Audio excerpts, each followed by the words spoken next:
ಪ್ರಧಾನಿ ನರೇಂದ್ರ ಮೋದಿ ಅವರು ಮತ್ತೊಮ್ಮೆ ರಾಜ್ಯಕ್ಕೆ ಬರುವುದು ಕನ್ಫರ್ಮ್ ಆಗಿದೆ. ಆದರೆ ಅವರ ಟಿಪಿಯಲ್ಲಿ ಒಂದಷ್ಟು ಬದಲಾವಣೆಗಳಾಗುವ ಸಾಧ್ಯತೆ ಇದೆ. ರಾಜ್ಯ ಭೇಟಿಯಲ್ಲಿ ಕೊಂಚ ಬದಲಾವಣೆಗಳಾಗ್ತಾ ಇದೆ. ರಾಜ್ಯದಲ್ಲಿ ಒಂದೇ ದಿನ 4 ಜಿಲ್ಲೆಗಳನ್ನು ಕವರ್ ಮಾಡೋ ರೀತಿ ಮೋದಿ ಅವರ ಕ್ಯಾಂಪೇನ್ ಇರುತ್ತೆ. ಏಪ್ರಿಲ್ 28ನೇ ತಾರೀಕು 4 ಕಡೆಗಳಲ್ಲಿ ಮೋದಿ ಅವರು ಮತ ಶಿಕಾರಿಗೆ ಇಳಿತಾರೆ. ಪ್ರಮುಖವಾಗಿ ಬೆಳಗಾವಿ, ಶಿರಸಿ, ದಾವಣಗೆರೆ ಹಾಗೂ ಬಳ್ಳಾರಿಯಲ್ಲಿ ಸಮಾವೇಶವನ್ನ ಹಮ್ಮಿಕೊಳ್ಳಲಾಗಿದೆ. ಇನ್ಫ್ಯಾಕ್ಟ್ ಒಂದೇ ದಿನ 4 ಸಮಾವೇಶಗಳನ್ನು ಉದ್ದೇಶಿಸಿ ನರೇಂದ್ರ ಮೋದಿ ಅವರ ಭಾಷಣ ಇರುತ್ತೆ. ಏಪ್ರಿಲ್ 29ಕ್ಕೆ ಬಾಗಲಕೋಟೆಯಲ್ಲೂ ಕೂಡ ಮೋದಿ ಅವರು ಸಮಾವೇಶದಲ್ಲಿ ಪಾಲ್ಗೊಳ್ತಾರೆ ಅನ್ನೋದು ತಿಳಿದು ಬರ್ತಾ ಇದೆ. ಒಂದಷ್ಟು ಲೈಟ್ ಚೇಂಜಸ್ ಅನ್ನ ಮಾಡ್ಕೊಳ್ತಾ ಇರೋದ್ರ ಬಗ್ಗೆ ಮಾಹಿತಿ ಲಭ್ಯ ಆಗ್ತಾ ಇದೆ. ಸೊ ಮ್ಯಾಕ್ಸಿಮಮ್ ಮತ ಶಿಕಾರಿ ಒಂದೇ ದಿನ ಮಾಡ್ಕೊಳ್ಬೇಕು. ಆಮೇಲೆ ತುಂಬಾ ಕ್ರೂಷಿಯಲ್ ಅನ್ಸಿರುವಂತಹ ಕ್ಷೇತ್ರ ಎಲ್ಲೆಲ್ಲಿ ಸ್ವಲ್ಪ ಟಫ್ ಇದೆ, ಫಾರ್ ಎಕ್ಸಾಂಪಲ್ ಈಗ ದಾವಣಗೆರೆ ಇರ್ಬೋದು ಅಥವಾ ಬೆಳಗಾವಿ ಇರ್ಬೋದು, ಇಲ್ಲೆಲ್ಲ ಹೆಚ್ಚು ಕಾನ್ಸಂಟ್ರೇಷನ್ ಮಾಡೋದಕ್ಕೂ ಕೂಡ ಇದು ಯೂಸ್ ಆಗುತ್ತೆ ಅನ್ನೋದು ತಿಳಿದು ಬರ್ತಾ ಇದೆ.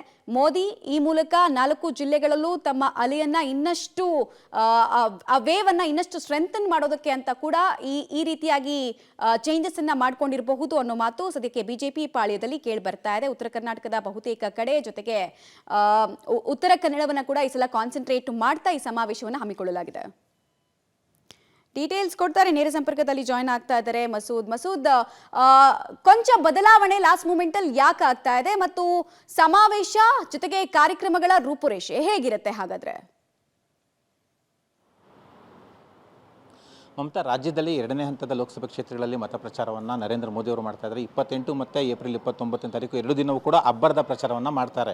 28ನೇ ತಾರೀಕು 4 ಲೋಕಸಭೆ ಕ್ಷೇತ್ರ ವ್ಯಾಪ್ತಿಯಲ್ಲಿ ಬೃಹತ್ 4 ಸಮಾವೇಶಗಳನ್ನು ಒಂದೇ ದಿನದಲ್ಲಿ ಮಾಡ್ತಾರೆ. 29ನೇ ತಾರೀಕು 1 ಲೋಕಸಭೆ ಕ್ಷೇತ್ರ, ಒಟ್ಟು 5 ಜಿಲ್ಲೆಗಳಲ್ಲಿ 5 ಸಮಾವೇಶಗಳನ್ನು ಮೋದಿ ಅವರು ಮಾಡ್ತಾ ಇದ್ದಾರೆ.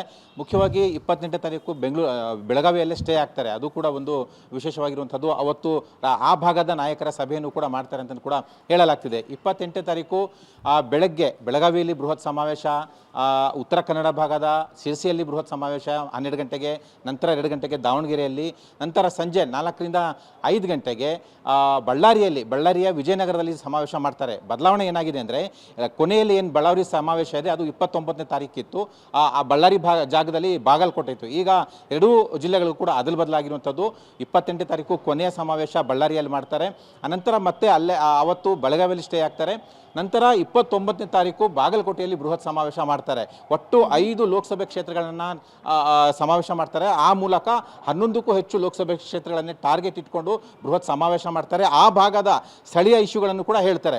ಇತ್ತೀಚೆಗೆ 2-3 ದಿನಗಳಿಂದ ಏನು ಸುದ್ದಿ ಆಗ್ತಾ ಇದೆ, ಮುಸ್ಲಿಂ ಮೀಸಲಾತಿ ವಿಚಾರ, ಜೊತೆಗೆ ಹಿಂದೂಗಳ ಆಸ್ತಿ ಹಂಚಿಕೆ ವಿಚಾರ, ಇವೇ ಮುಂತಾದ ವಿಚಾರಗಳನ್ನು ಕೂಡ ಆ 2 ದಿನಗಳ ಭಾಷಣದಲ್ಲೂ ಕೂಡ ಮೋದಿ ಅವರು ಮಾಡ್ತಾರೆ ಅಂತ ಕೂಡ ಹೇಳಲಾಗ್ತಿದೆ. ಜೊತೆಗೆ ಕರ್ನಾಟಕದ ಮುಸ್ಲಿಂ ಮೀಸಲಾತಿ ವಿಚಾರ ಬೇರೆ ರಾಜ್ಯಗಳ ಭಾಷಣಗಳು ಕೂಡ ಮಾಡ್ತಾ ಇದ್ದಾರೆ.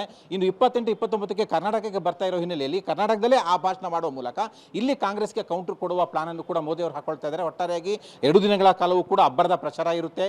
ಆ ಭಾಗದ ಬಿಜೆಪಿ ಮುಖಂಡರು ಮತ್ತು ಕಾರ್ಯಕರ್ತರ ಉತ್ಸಾಹ ಹಿಮ್ಮಡಿ ಆಗುತ್ತೆ ಆ ಮೂಲಕ. ಜೊತೆಗೆ ಮೋದಿ ಅವರು ಬರ್ತಾ ಇರೋದ್ರಿಂದ ಸಹಜವಾಗಿ ಬಿಜೆಪಿ ಪರ ಅಲೆನೂ ಕೂಡ ಜಾಸ್ತಿ ಆಗುತ್ತೆ ಅನ್ನುವಂಥ ವಿಶ್ವಾಸದಲ್ಲಿ ಬಿಜೆಪಿ ನಾಯಕರು ಇದ್ದಾರೆ. ಮಮತಾ, ರೈಟ್, ಧನ್ಯವಾದ ಮಸೂದ್ ತಮ್ಮ ಮಾಹಿತಿಗಾಗಿ.